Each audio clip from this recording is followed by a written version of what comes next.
What's up YouTube? In this video, I will talk to you about something that I've recently discovered about squatting. If you are anything like me, squatting is your favorite leg day exercise. Not only it builds our lower body strength, it boosts our hormone production, which helps in muscle growth, increased energy, and improved confidence.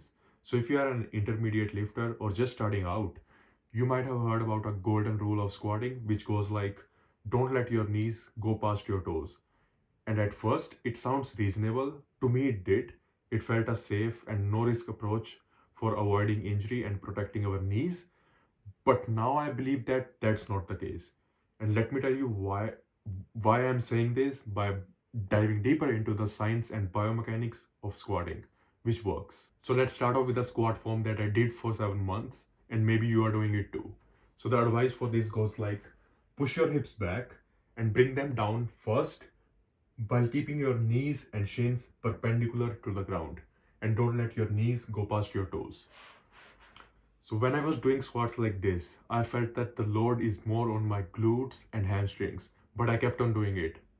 Maybe I was thinking that this is the only way of doing squats. And though it emphasized my stability, but wasn't fulfilling the purpose for which I was doing squats, which was to grow my quads.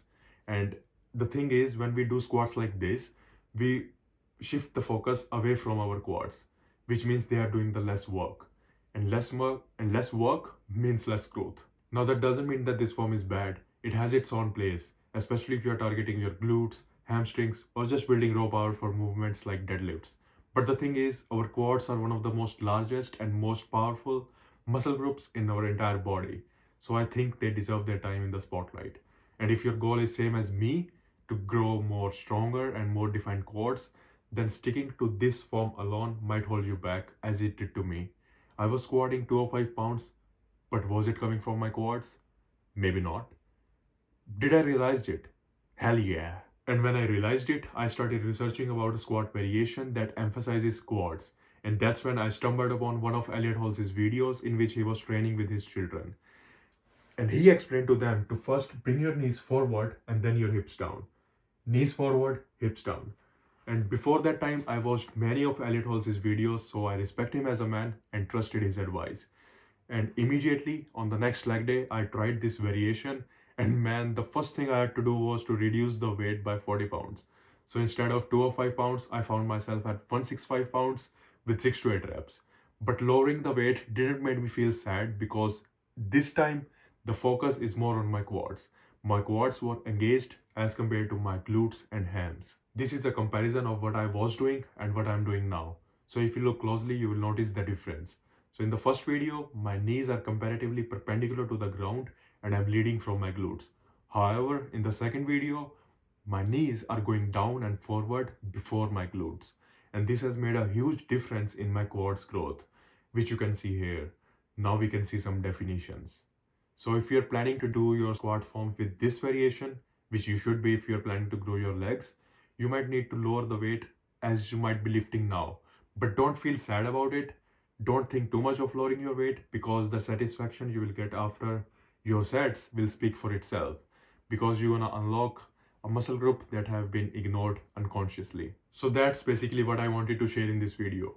But before you go with this variation on every set and in every rep, let me address some important points.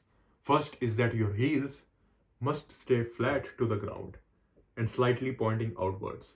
But if you found that your heels are getting off of ground while you're lifting up, then you might need to reduce the weight of the barbell. Second, your knees should point outwards in line with your toes, not inwards, because it will ensure that you have a proper alignment. And finally, control is everything. Squatting is not just about dropping down and bouncing back up with momentum. It's about deliberate and controlled movement, which will ensure that you are handling the weight effectively. This is not a one-size-fits-all video. I created it for you who don't feel their quads while squatting. But if you are someone who feels their quads with their current forms, then that's good.